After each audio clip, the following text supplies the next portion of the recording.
Andry ankinany tafika malagasy manatotosa ireo iraka eny akianja, indrindra amin'ny fampitana ny baiko ny manamboninahitra lefitra izay arahantsika ao anatin'ny tapany voalohany amin'izao fandaharana Fiarovam Pirenena izao. Ao anatin'ny fanitsin-drafitra nomena lanja misimisy kokoa ny fampiroboroboana ny setry ny fanofanana sy ny fahaiza-manao ho an'ireo miaramila. Isan'izany ny sekolim-pireneny manamboninahitra lefitra na ny NSOA eto Antsirabe izay manofana ireo manamboninahitra lefitra mba hanana miaramila manamboninahitra lefitra mendrika sy vanina andraindraikitra ho an'ny firenena.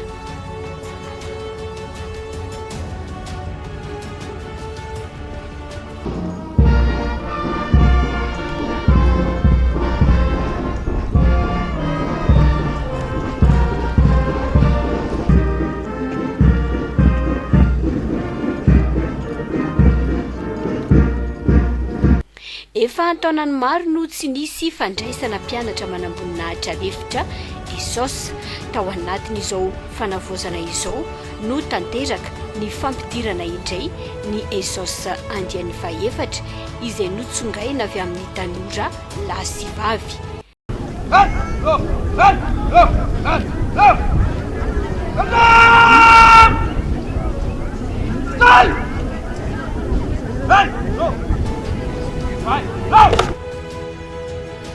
Nosantarina tamin'ny ESOS faefatra ireto arak'izany ny fandraisana vehivavy voalohany hiofana ho manamboninahitra lefitra eo anivon'ny tafika malagasy. Misy 4 izy ireo no mandrafitra ny ESOS 4.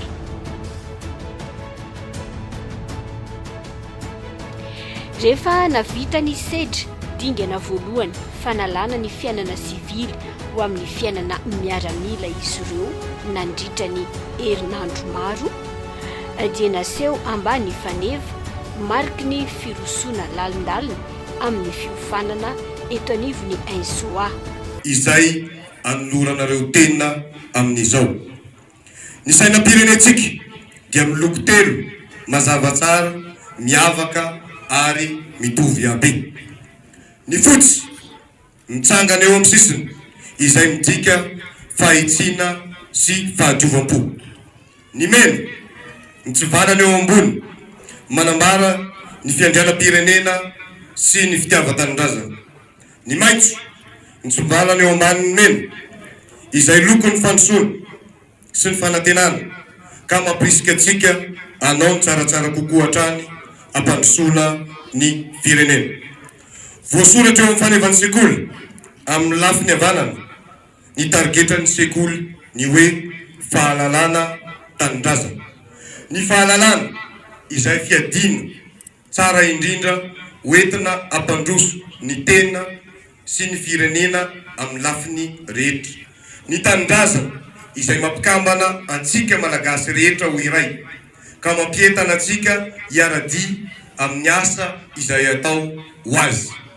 Ry miaramila mpianatra ho manamboninahitra lefitra manokana andiany faefatra mahaleova mahalasana ho an'ny fampandrosoana sy ny fiarovana ny tanindrazana masina. Amin'ny anaran'ny tafika malagasy manontolo no hiarabanay anareo tafiditra ho isan'ny fianakaviam-be folo andahy. Tanora lahy sy vavy sivily ireto mandrafitra ny ESOS 4 ireto izay ho volavolaina ho tonga manamboninahitra lefitra mifanaraka amin'ny miaramila izay takiany asa sy ny iraka eny akianja eny. Izany hoe manomboka eto ao anatin'ny fiofanana izy ireo dia efa nanolo tena sahady ho amin'ny tanindrazana.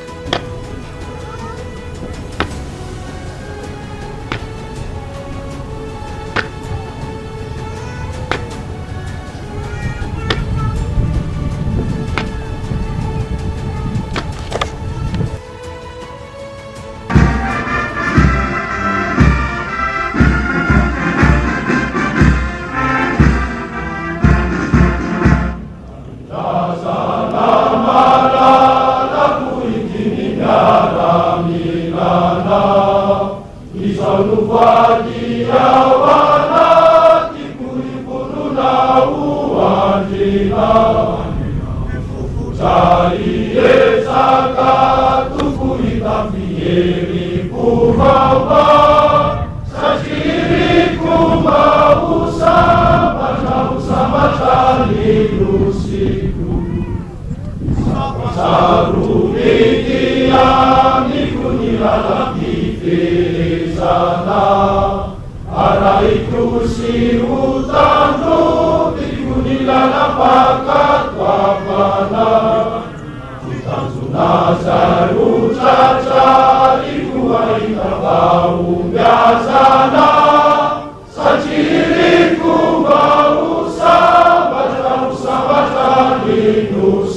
Aritra telo taona eo ny fanofanana ireto manamboninahitra lefitra eo anivony SOA ireto. Ivelatra amin'ny sampam-pianarana maro ny taranja izay ataon'izy ireto mandritra ny fijanonany eto anivon'ny sekoly, indrindra ihany koa fa ny fampiarana izay tsy maintsy anefena azy ireo mba ho tonga manamboninahitra lefitra mahavita ny iraka ampanaovina azy ary takiana ihany koa ao anatiny filana eo amin'ny setry ny asa tanterahany tafika malagasy.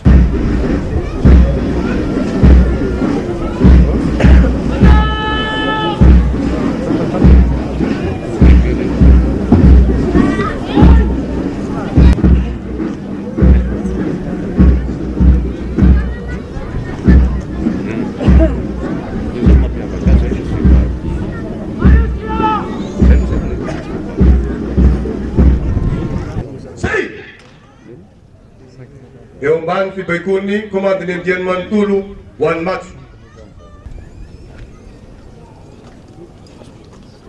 Io fanasamy diadadera markisy aotsovalo 7,500 eto amin'ny sekoly Pirenena manambony lahitra lefitra ny tafika.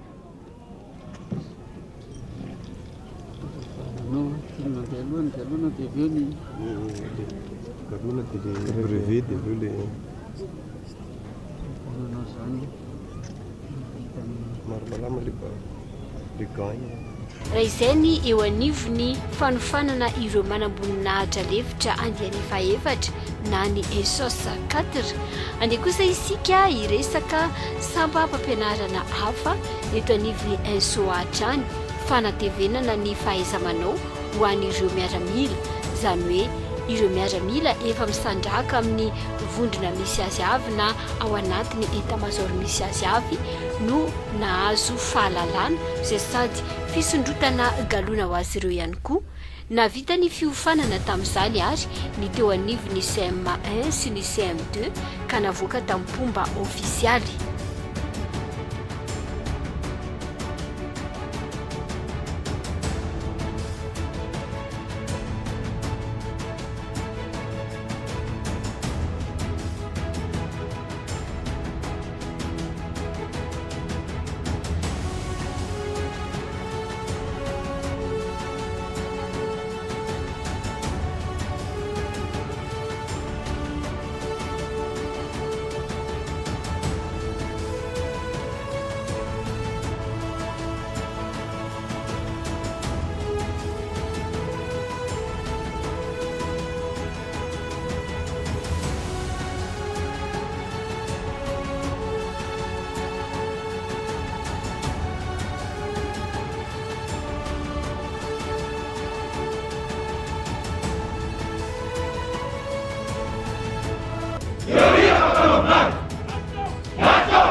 Zava-dehibe hatrany ho an'ny miaramila ny fanatevenana ny fahaiza-manao mba ahafahan'izy ireo vonona mandrakariva amin'ireo ambana maro lafy na ihany koa manatanteraka ny iraka izay ampanaovina azy rehefa eny an-kianja eny.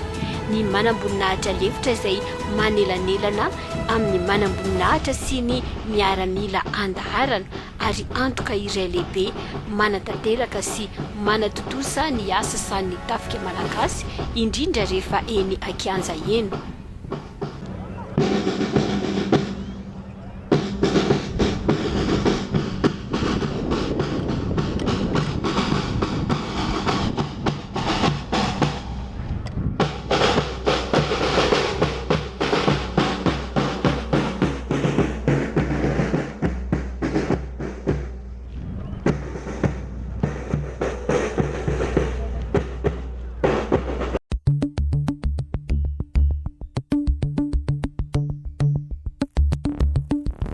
Fanambiny sekoly araka izany ny ampitombo hatrany ny fahaiza-manao ho an'ny miaramila tsirairay, santionany amin'izany ny fampianarana azy ireo sahady ny sarinahady na endrikendriky ny zava-misy eny an-kianja ka nisy niseho ara-miaramila nataon'izy ireto nandritra n'izao lanonana famoahana tamin'ny fomba ofisialy izao.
Hita taratra tao anatiny ireny fampisehoana ireny fa afaka miantsehatra amin'ny fomba rehetra ny eo anivon'ny tafika malagasy ireo manamboninahitra lefitra arakaraky ny zava-misy eny amin'ny kianja sy izay toerana andefasana azy ao anatiny izay famitana iraka izay.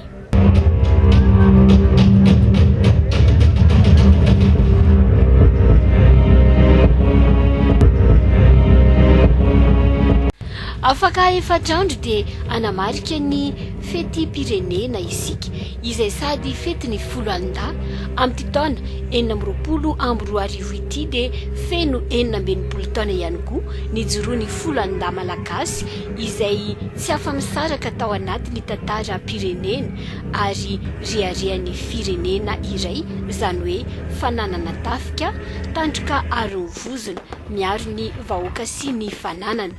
Tao anatin'izao fanavaozana izao dia namafisina ihany koa ny fiara-miasa eo anivony hery fiarovana sy ny filaminana ny tafika malagasy, ny polisy Pirenena ary ny zandarmary Pirenena. Maro ny iraka sy ny asa nataon'izy ireo izay mipaka amin'ny vahoaka, tanjona ny amaly hatrany ny etaeta ny vahoaka ao anatin'ny fotoana fohy sy ny fahaiza-manao. Fa rehefa fety ny asa ramanitra toy izao dia anisany hetsika lehibe mampiavaka ny seho atolotry ny eo anivony FDS ao anatin'izany fankalazana ny fety ny fahaleovantena sy ny fety ny folo andahy izany. Teto amin'ny kianja bean'ny Maki no tanterahana ny fampisehoana ara-miaramila ho an'ny tafika malagasy filatsana amin'ny elonaina avy any amin'ny 2 metatra mahery tany hoany no nentin'izy ireo nanehoana fa efa mahafesehatra maro ny miaramila. Ny filatsana any elonaina izay fomba iray ahafahan'ireo tafika malagasy mamita iraka na ihany koa manampy ny vahoaka any amin'ireny toerana saridalana ireny.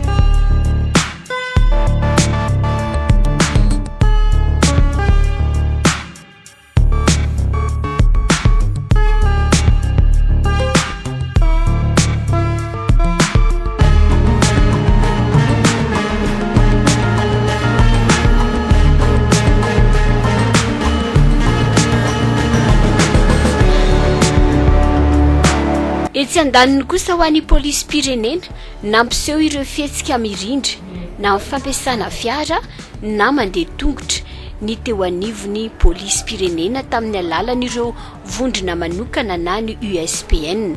Fihetsika izay mampiseho ny mahamatianina ny polisy Pirenena. Izy ireo ihany koa izay havanana eo amin'ny fiarovana olona ambony na ireo iraka sarotra.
Latsadanja ihany koa ny any zandarmary Pirenena izay nahitana seho ara-miaramila fahaiza-manao ireo borgady mampiasa alika mpitsongodia entina manenjika ireo mpanao ratsy.